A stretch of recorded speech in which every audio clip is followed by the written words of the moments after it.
오늘의 사연, 지금 바로 시작해 볼게요.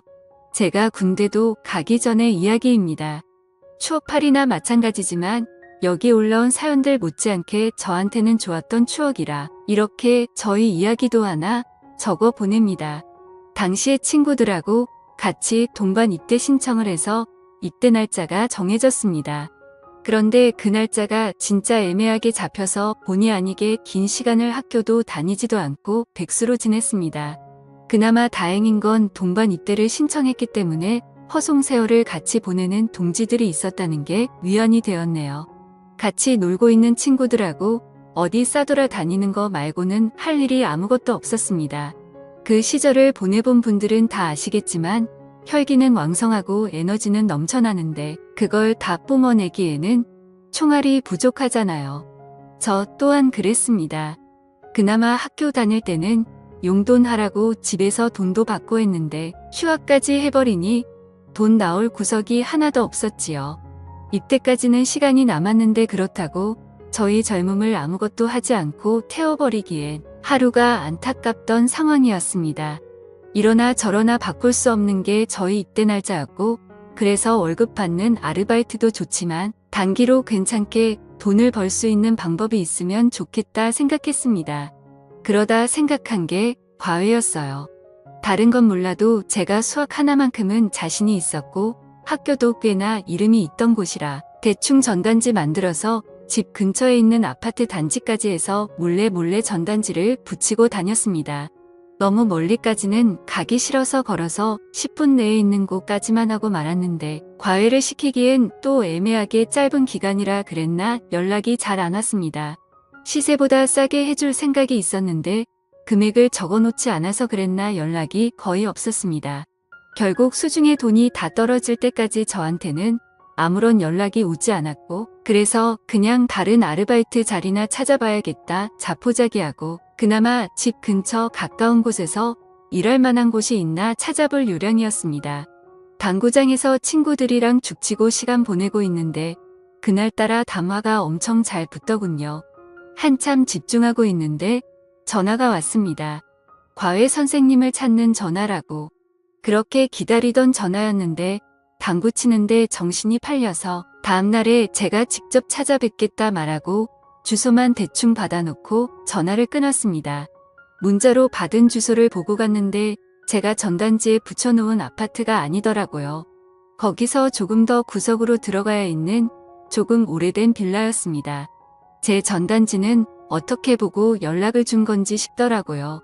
초인종을 누르니 전화에서 들었던 목소리가 들려왔습니다. 목소리만 들었을 때는 몰랐는데 문을 열고 나온 여자를 보니 갑자기 제 온몸에 열이 확 오르고 얼굴이 뜨거워지는 게 느껴졌습니다. 굳이 비교하자면 연예인 누구를 닮은 둥그란 계란형 얼굴을 가진 여자였는데 솔직히 과외를 알아볼 정도로 큰 자식이 있는 애엄마라는 생각은 하나도 들지 않는 동안의 미모였습니다. 심지어 주름 하나 보이지 않는 새하얗고 투명한 피부에 한참 점심이 지난 시간이었는데도 화장기 하나 없는 얼굴만 봤을 때 대학생인 저랑 둘만 두고 본다면 누가 더 나이가 많은 사람인지 구분하기 힘들 정도라 생각했습니다. 긴장해서 그런가 문 앞에서 서투른 인사를 하고 상담을 해보겠다며 그녀를 따라 집 안으로 들어갔습니다. 집에 서 있는다고 너무 편하게 있고 있었는데 내 눈치를 안 보는 건지 아니면 조금 보여줘도 상관없는 건지 그런 부분에서는 그녀가 분명 내 또래의 여자는 당연히 아니고 아줌마라는 사실을 깨닫게 해줬습니다. 집이 좁아서 저는 소파에 앉았는데 그녀는 저를 마주보고 앉아야 하니 소파 앞 테이블을 두고 바닥에 앉더라고요. 무릎으로 앉아서 허리를 꼿꼿하게 세우고 있는데 그래도 제 시야가 위에서 아래를 내려다볼 정도로 높이 차이가 있는 자세였으니 이거 상담을 하면서도 눈을 어디다 둬야 할지 정말 고역이었습니다.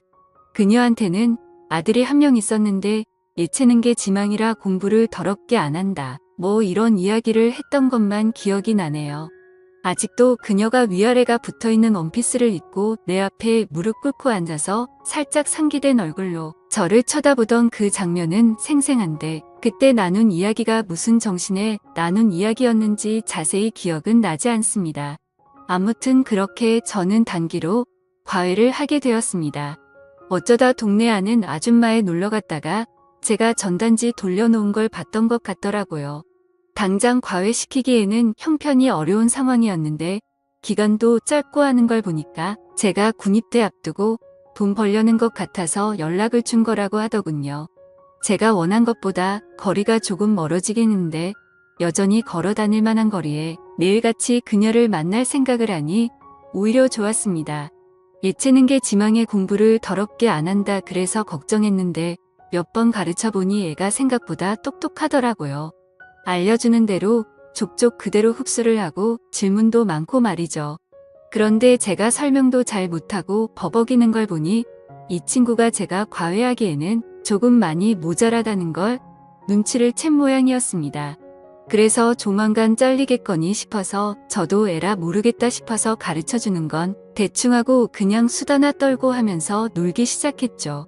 그러다 보니 조금 친해지게 되었습니다. 한 달 조금 넘게 지났는데 아줌마가 잠깐 저 좀 보자고 하길래 이제 드디어 과외 자리 잘리겠거니 싶었습니다. 한 달 조금 넘게 한 거 돈만 받아내면 되겠다 이 생각을 하고 있었는데 아줌마가 저한테는 안대없이 고맙다고 하더라고요. 예상치도 못한 말에 무슨 말을 하는 건가 싶었는데 애가 남편이 세상을 떠나고 난 뒤로 많이 우울해 있었는데 요즘 제가 과외를 시작하고 나서 제 이야기도 많이 하고 잘 웃고 많이 밝아졌다고 하는 겁니다. 저는 당연히 남편분은 출근해서 집에 없는 거라고 생각했는데 사별했을 거라고는 생각도 못했어요. 아줌마는 아들이 저한테 말해줘서 그 사실을 이미 알고 있었을 거라 생각했던 것 같습니다. 좋은 게 좋은 거라고 저도 그냥 이미 알고 있던 척 연기를 시작했지요. 아마 아줌마도 제가 실력이 모자란 건 알고 있는데 애가 마음을 열고 밝아지기 시작하니 그 부분을 높게 샀던 것 같습니다.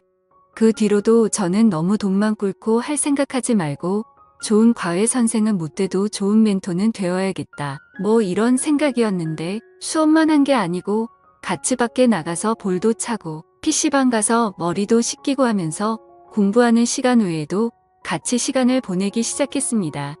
그런데 아줌마가 하루는 저녁 식사 좀 하고 가라며 저를 붙잡더라고요.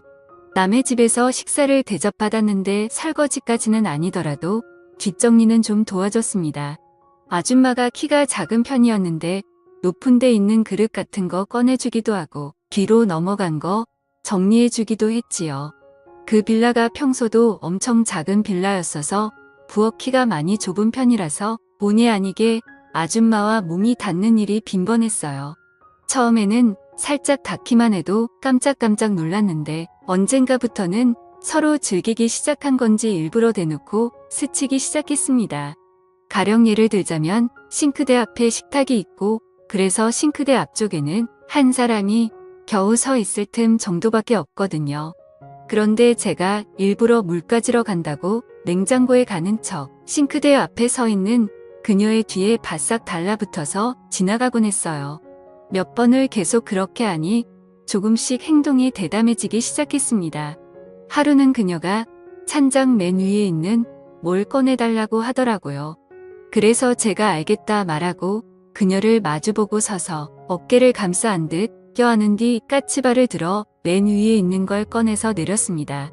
중심 잡기 위해 지탱하는 것처럼 꾸미긴 했지만 누가 봐도 제가 그녀를 껴안으려고 수작을 부린 것과 마찬가지였지요.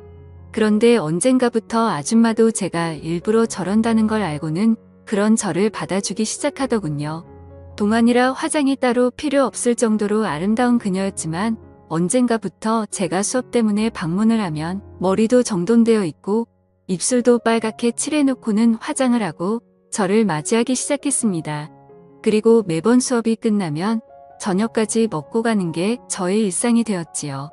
그녀가 저한테 잘 보이기 위해 화장을 하고 있는 건가 궁금해져서 과외 끝나고 빌라 골목에서 기다렸던 적도 있는데 그녀가 딱히 밖에 나오거나 하지는 않더라고요. 순전히 저 때문에 그러는 거라는 걸 딱 눈치채게 되었습니다. 그러던 어느 날이었는데 수련회 일정 때문에 수업이 따로 없던 상황이었습니다. 일부러 그런 건 아니고 그때 저도 입대 날짜가 하루하루 가까워지면서 정신이 없어서 까먹었던 거예요. 그날따라 집을 나섰는데 나온 지 5분도 안 돼서 비가 주룩주룩 내리더군요. 집에서 가까운 거리였던지라 돌아가나 아줌마 집으로 가나 시간 걸리는 건 거의 비슷해서 그냥 후딱딱 뛰어갔습니다. 그런데 빗줄기가 상상 이상으로 거세지기 시작했고 쫄딱 젖어버리게 되었습니다. 그 집에 도착해서 초인종을 눌렀는데 아줌마가 저를 깜짝 놀라면서 맞이하더라고요. 수업이 없었으니 그녀도 제가 올 거라 생각을 안 하고 있었고 오랜만에 화장도 안 하고 있었습니다. 화장한 모습도 예쁘지만 저에게 익숙한 건 자연스러운 그 모습이었기에 오히려 오랜만에 그런 그녀를 마주하니 더 설레기 시작했습니다.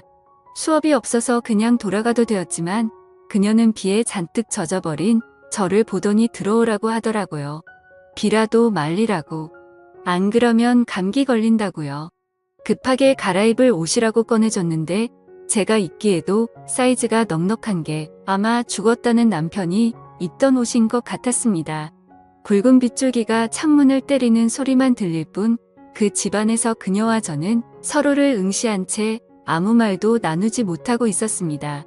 2시간 정도 후에 소나기가 그치고 집 안으로 햇살이 들어서기 시작했을 때는 그녀는 그녀의 방 안에서 제 팔을 베고 누워 있었습니다. 결국 저는 그녀와 사랑에 빠지게 되었던 거죠. 그렇게 군대 입대 직전까지 함께 붙어 있었고 군대 다녀와서 꼭 다시 돌아오겠다. 아빠가 되지는 못해도 최선을 다하겠다.